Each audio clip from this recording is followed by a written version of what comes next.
Well, I'm Kevin Armstrong, and those of you who don't know me, and there are a number because I've just had this career as a sideman. Really, since the 1980s, I've worked with some real legends: Bowie, Iggy Pop.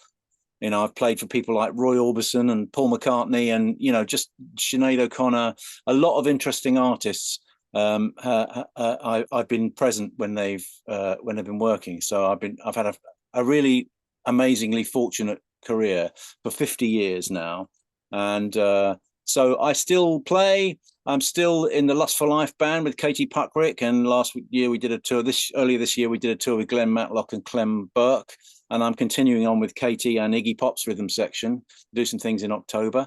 And I'm doing a load of Bowie events and things like that. So I'm still here in my studio on the South Coast, still working every day. Got a new album coming out very soon this year.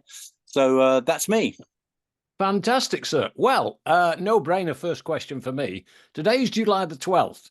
On July the 13th, well, let's put it this way. You didn't kind of play tambourine with some lesser mortal. You played Live Aid with Mr. David Bowie. So, rather than remembering a moment at rock and thinking, oh my God, I've turned 50, what do you kind of feel with the 39th anniversary of Live Aid, sir? Is it really 39 years? Yeah, it seems like yesterday. Well, obviously, that was a big moment in my life. I mean, incredible, really. Not only did the young band that backed Bowie that day not really expect to be there, but we never thought he'd introduce us by name in front of the whole world, which he did, and that was his big gift to us. Yeah, so I'd only met him weeks before, or a couple of months before, and yeah, a very life-changing moment. I'm still in touch with. I played with Claire Hurst, the saxophone player, a few weeks ago, and Pedro, the conga player, in March in London, and then obviously Thomas Dolby I'm still in touch with, and we worked together a few years ago. So that a lot of echoes still come down to me from that Live Aid thing. Obviously a huge life-changing thing, and still the biggest concert in history, I do believe. 1.4 billion audience. Was it? I Yeah. I worked with Bowie around the Earthling tour. I went out as his publicist, but I also promoted his records for like 10 years. But David didn't do a load of regional promotion, But I mean, what a guy, I mean, they just see like the quality of the artist. But I mean, a game changer in every sense of the word. I often say that if he'd have been running a record company, we wouldn't have got in the mess that we are now with the music industry. But let's not get negative about it. So, are you saying that was your first association with Bowie? Because you did actually, contribute to Absolute Beginners and co-wrote a song. Yeah, well, I did. I got sent anonymous along to work with an anonymous artist. I got a tip off from somebody at EMI to go and turn up at Abbey Road with a guitar, and you can thank me later. And that was what he said to me. So you didn't go up and say, "Excuse me, your name again?" Well, he came in and said, "Hi, I'm David," as if any of us didn't know. But we were literally a band assembled in Abbey Road waiting for a mystery artist. So we knew it was going to be somebody exciting, but it was somebody who was under the radar. We couldn't talk about it, and they weren't supposed to be in the country because of tax reasons or something. And then he just bowled in, and we were straight into the work right there and then. He was a worker. He really worked hard. And Absolute Beginners, the song itself, we was something of an afterthought on that session in Abbey Road. We were there to do demos for the film Absolute Beginners, and we did a song called "That's Motivation," which is in the film with it's with the Gil Evans big band in the film, and we got to record there later with them and all that. But it was a complicated song, and it took a little while to work that out with an unknown band and everything. So we were all just working hard on that. And then near the end of the session, he just said, "Oh, I've got this other idea for the remaining time. I've got this song that's kind of, I don't know what it is, whether it's good enough or sort of thing." So I sat down with him with an acoustic guitar, and he had the bones of the song, Absolute Beginners. He had most of it. And I think it was just my confidence to be able to say to him at that point, well, if you do this and extend this bit and do a turnaround here and then make that the chorus or whatever, and I just helped him knock it together very quickly in Abbey Road after that first few hours. And then lo and behold, we put it down, and it just like immediately all of us, our hair stood up on end, and we just said, "Oh, that's amazing!" And I got hired to do the actual recording, and then as a consequence of that, he said, "Do you want to put a band together for me for this charity concert I'm doing for Bob Geldof?" That's all he said. And I said, "Yeah, okay." And I thought, well, if I've acquitted myself enough to work with you again, then that's all I could possibly ask for him. It's a knockout thing enough to get asked to do a session with David Bowie, but to get asked back for a return date was pretty amazing. So I said, "Yeah, that's great. Let's do that." And then he said, in the run up to what was going to be Live Aid, he said to me, "Well, I've got this idea of this charity gig. There's a little additional thing I'd like to do for it. Would you like to come along and meet me with bring a guitar and come along to Wardour Street and meet me in Soho, one night?" So I pitch up at this place, and I get shown into a basement office with a potted plant and a little sofa, and I'm sitting there waiting, thinking what's going to happen. And then he walks down the corridor with Mick Jagger. So I'm sitting there, literally this was weeks after my solo deal with EMI, and my band had collapsed in flames, and we got thrown off the label, and we didn't know what our future was. So it was literally a pinch point in my life where my career could have gone, well, I'm going to drive a taxi and work in McDonald's now, or what. And then suddenly I met David Bowie, and it was like a launch point for the rest of my life, really. Amazing, amazing. Yeah. So when you met Jagger, it wasn't. I'd have just been like an idiot that I am. I'd have reached my hand out and say, "Oh, Kevin Armstrong, pleased to meet you. And your name, sir?" Mick probably would have pissed himself laughing, wouldn't he? Well, I think that it was all very relaxed and good humoured, and they were just joking and bantering with each other. We worked out the song "Dancing in the Street," so I'm responsible for that taste crime of that, and obviously it was for charity, and it was all just done in a rush. But they were on the day of the recording. I was told not to tell the band Mick was coming, so they were excited enough. Again, we recorded the song "Absolute Beginners," and that's motivation. And then I was asked to teach them "Dancing in the Street" at the end of the session, so I did that. And then Mick bowled in, and so their jaws hit the floor. And then Mick and David were obviously very friendly with each other. They obviously had a lot of history. They were saying, "Oh, shall we call Maureen?" And I thought, "Who's that?" And they were talking about Sir Elton John. I love it. Anyway, it was very good humour. A crackling day of activity in West Side Studios for the firm Absolute Beginners. Rick Wakeman was there, Gil Evans was there, Miles Davis's arranger with the big band, Jerry Dammers was there. I mean, ridiculous people who were there. And then in the evening, when we'd done all the recordings necessary with Clive Langer and Alan Winstanley, the Madness producers, and we all got on minibuses and went over to Docklands and watched Mick and David do that embarrassing video. We were all standing there drinking wine, watching that go on. Excellent. So I'm assuming Tin Machine came like later on down the line. That was kind of 89. Yeah, it was much later, wasn't it? Yeah. So Live Aid was 85, and then in between that and Tin Machine, I'd also got another call with David and got introduced to Iggy Pop, and did the album Blah Blah Blah with them in Switzerland, and then a tour with Iggy, a world tour with Iggy Pop for nearly 2 years, and that was grueling, and that was another level of activity for me. Amazing, another of my heroes, Iggy Pop. And then and at the end of that, I'd gone on to do a TV show with Jonathan Ross. It was called The Last Resort, and it was like based on the Letterman show format with a live band playing with guests. And I'd gone on to that, and of course got to play with some incredible people, Tom Jones and Roy Orbison and Robert Plant and God knows who, amazing. And then at the end of that diversion, there was a quick brief sojourn with Paul McCartney. And that was sort of fairly stellar. And then Tin Machine was after all that. I was in London establishing my first recording studio, and had a gig as a producer, really, and was learning my chops with that. And then I got a call from David out of the blue saying, "I've got this rock band. You want to come to Switzerland again, Montreux, where we'd done the Iggy thing, and join this band?" And of course, I was off like a shot. Brilliant. That's amazing. Now, as a musician, tell me this. I remember reading an article on all the Bowie players, so to speak, did shortly after his death, and Mick Garson mentioned that obviously he'd been with him like 40 years, on and off. Yeah. And the thing is, he said the amazing thing about Bowie was he didn't micromanage. You know, he left you to it. I mean, and I kind of experienced that in a much lesser role when I was his publicist, because he was taking my advice on promotion that he was going to do, and he said, "Well, what do you think?" Sorry, I'm thinking, "Oh my God, this is David. You can do whatever you want. It don't bother me, you know." Yeah, Um, well, I don't think he was an arrogant person like that. I not think at he was all. a Yeah.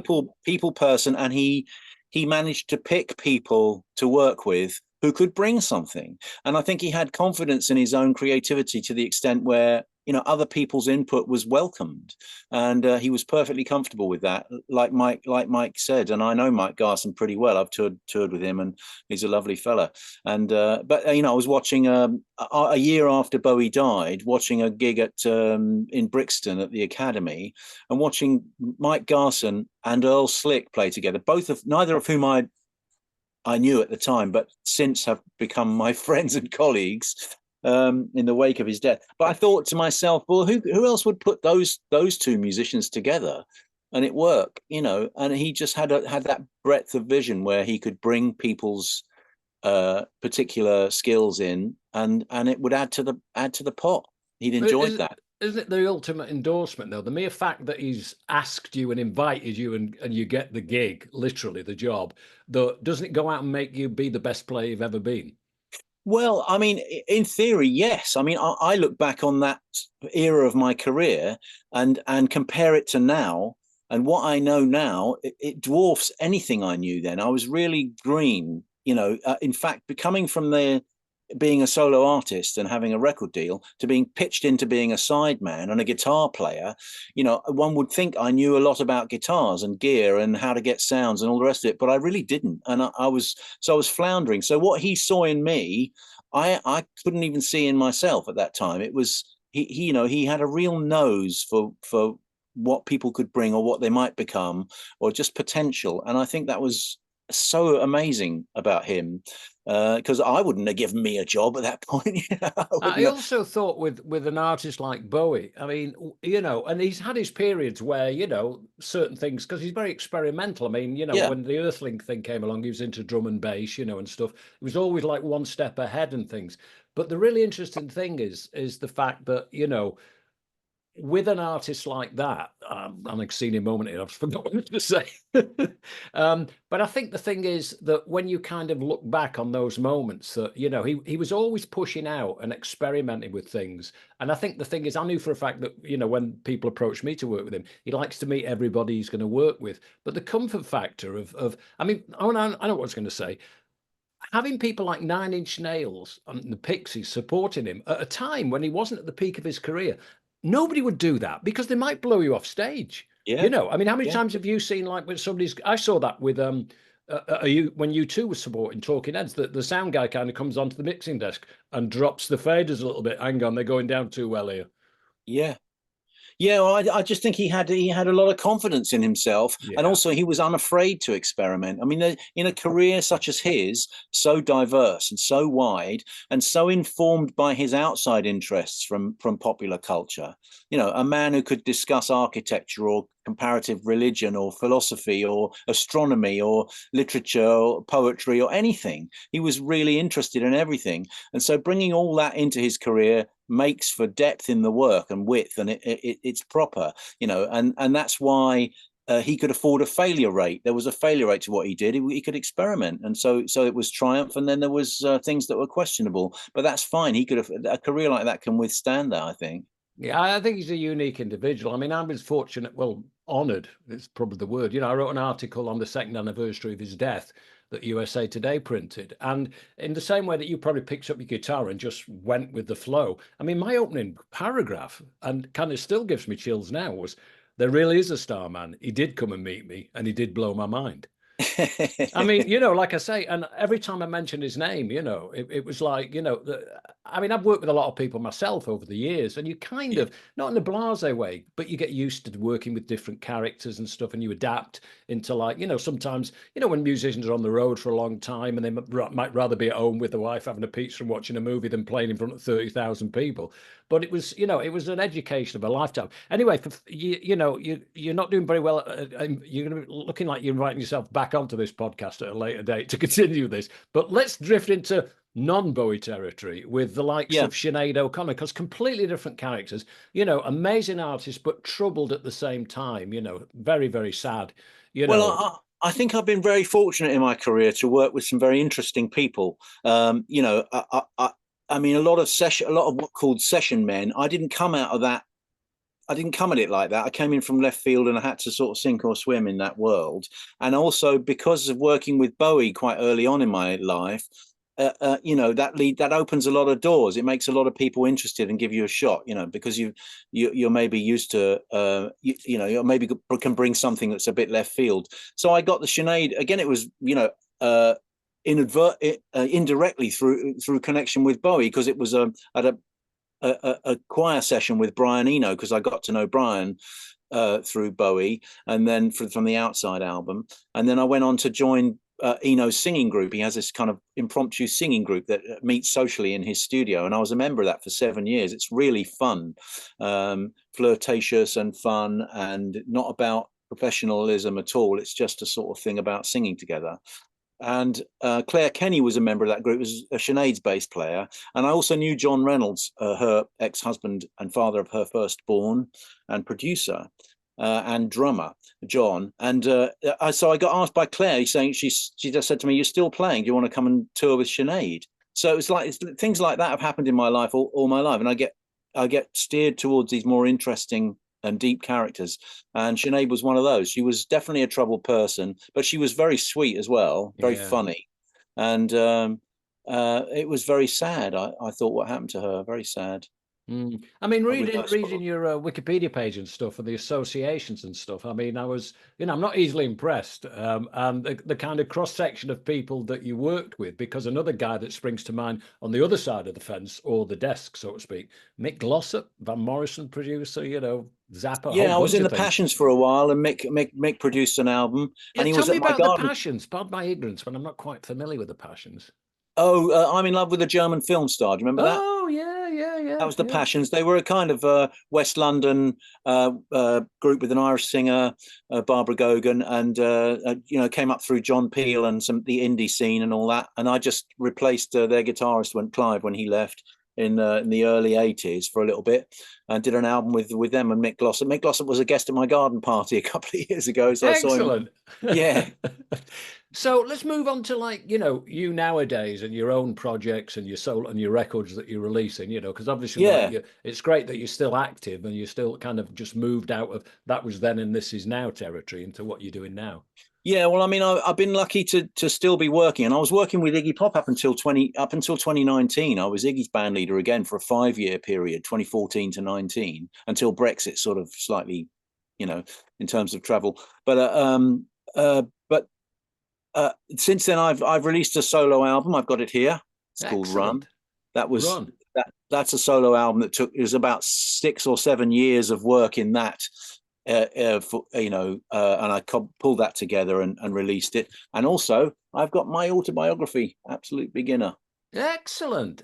Which is published by Jawbone Press, and that's out now. And I'm working on a new album in this very room here. This is my recording studio in my garden, and I've got a new collection of songs ready to go for another album as well. And these days, I'm not under any illusions about being Taylor Swift or anything, so I don't think about huge numbers of sales or anything. But it's like all you have to do now is be your own industry, isn't it? If you can have 1,000 fans pay you £10 a year on something, then you've got a living. So it's like that's what's nice about the internet and about these conventions and my solo gigs and things, is that I can connect with people in quite a. I don't have to go out there competing or groveling to record companies or looking for publicists or anything. I can just do it all Well, myself, I and it's understand that totally because when the music industry changed at the turn of millennium, I emigrated in 2004. I had my own PR company with 10 people, a lot of things going on. It was yeah. never gonna be like that again. I didn't want to work from the end of my bed. So it sounds pretentious, but I want to keep my little legacy in place because I work with some great artists, learned some great things. Nothing lasts forever. If you're a footballer, your knees go in your 40s, Well, you're not going that's to right. play You it have that to long. adapt or Yeah, die, don't you? And then just not be, not look back. I mean, the industry is very different now to when we were growing up, isn't it? So I totally. watched I watched that podcaster Rick Beato, who does the music Yeah, podcasts. He's great, and he was saying, to buy an album when we were young, you had to invest a lot of what he calls sweat equity in it. You had to go and work for the money. You had to get on your bike. You had to go to the record shop. You had to get the record and own it. You had to share it with your friends and take it to school and all of that. All of those experiences about the way we support and consume music are just gone and different. They're yeah. completely different. The way we produce music, especially with AI stuff now, it's all completely different. Nobody needs anymore to necessarily, spend the hours and hours and thousands of hours invested in learning an instrument or a craft in the way you used to. And you can't moan about that. I mean, it's different and it creates different experiences. But it doesn't mean that what we do and what we have done is not extremely valuable in terms of human experience and art. And it is. And there are Yeah. people out there who want it still. It's just you have to connect in a different way, and that's fine. I'm very lucky in that I've had all the 50 years of travel and experience and learning a living at this, but it's a different world now, and I'm happy growing older in it. And there's the contentment that sets in. I mean, personally speaking, I mean, obviously, like, your career was those great artists that you work with and things. Do you feel that the gratitude doesn't really set in until you get older? Yeah, possibly. I mean, when you're younger, everyone's got a lot to prove, haven't they? Everyone's trying Yeah. to compete and prove something to themselves and to others, and you care about what other people think too much and all the rest of it. And of course, I've gone through all that. I still have imposter syndrome, which is, I can stand up on a festival stage in front of 50,000 people with Iggy Pop and look out to the audience and think, well, there's probably 1,000 or 2,000 of you out there are better guitarists than me. That's what I literally think that, they're looking at me sort of laughing. And then, but then I think to myself, well, hang on, I'm here and you're you're there. Exactly. You know what I mean? Exactly. So Yeah. I can be grateful for that, because obviously I have got something to bring to these people. Otherwise, I wouldn't get the chance to do it. And so that I am grateful for that. Yeah, and I'm still, the only thing I do feel competitive about in terms of my writing and guitar playing is to do it every day and still keep learning. That's why the book's called Absolute Beginner. Yeah. Obviously, it's a reference to the song, but it's a sort of, it's my work ethos that you can always keep learning. And if you think you know too much, you're joking. You Yeah. can always learn more, and that's my own personal enjoyment out of This making music. conversation's great because it's like, it's the same line of thinking in as much as, when, because I wrote a couple of books myself, our first one was Insights from the Engine Room, Lessons Learned from Rock and Roll. And like Moments That Rock is my theme, my brand now, in as much as storytelling. Yeah, And people tell me, do you miss your job? I said, well, what is there to miss? And you go back to like the records and things. I keep saying to people now, without sounding like the old bloke, it's like I wish my mother was alive to thank her for the time she gave birth to me. Because the thing is, it wasn't when I left college, I went to further education. Which was basically saying I was done with school but not quite ready for work, but I needed some money to buy records and go to gigs. yeah. And the thing is, the people you meet, and there's nothing like music to take you back to a time and a place. And I think now I'm providing a service myself by allowing people into like my world, which brings you into it so that you can tell people what you're doing in your area, but we look back with appreciation, but we move forward with ambition at the same time. Yeah, I think I'm happy being older and like yourself, and just being able to impart a little bit of experience to other people and tell them stories and still play. And that really does give me a great deal of satisfaction. I'm not out there thinking, why aren't my records appreciated, or why aren't I touring all the time with some young band or whatever. I just don't think like that anymore. I'd much rather go to a small theatre or an art centre, 100 or 200 people, and tell the stories and do the Exactly. songs, and really, and people really dig that, you know. And I think that's nice. I mean, it's another reason why we're in that position, I think, because people of our age grew up with the trajectory of rock and roll from its birth, and right the way through our childhoods and our formative years, we're a parallel with it, with its golden era. And even now it's trailing off and becoming something different, and it's all become disparate with the internet and everything. But we grew up alongside it, so that there people want to know about that. I think we've still got some wisdom to impart about that time in just the cross section of artists that you've worked with. I mean, you probably, without even realizing at the time, because you just thought, yeah, this sounds like a good gig, and you go into it and you give it your all. But then kind of you look at the different types of kind of, you know, creators in their own world that they are and what it adds to you. And it's not like it's not like you played guitar in a heavy metal band and you did that for 40 years and every single band was kind of just different songs, different lineup, but pretty much the same. I mean, working with the likes of Sinead O'Connor and then it's having, you different know, Mick disciplines. Glossop and things. Yeah, it's And very of course, different disciplines. A good example is Sinead, because, you know, I came out of Sarah Jane Morris's band for 10 years, going backwards and forwards to Italy, playing gigs with her, which was a great band. And it was like, but it's sort of, there's a slight jazz tinge to it, and a slight R&B thing. And you're encouraged to add your own sophistication as a musician to that situation and play the harmonies, it's more sophisticated things. And so I did stray into that area. And then playing with Sinead O'Connor, it was suddenly, well, you've now got to not play anything except roots and fifths and major or minor thirds, depending on the chords. Nothing else. If she hears a seventh or a sixth or some other harmony in the guitar, she's going to stop the band and say, "Don't do that." yeah.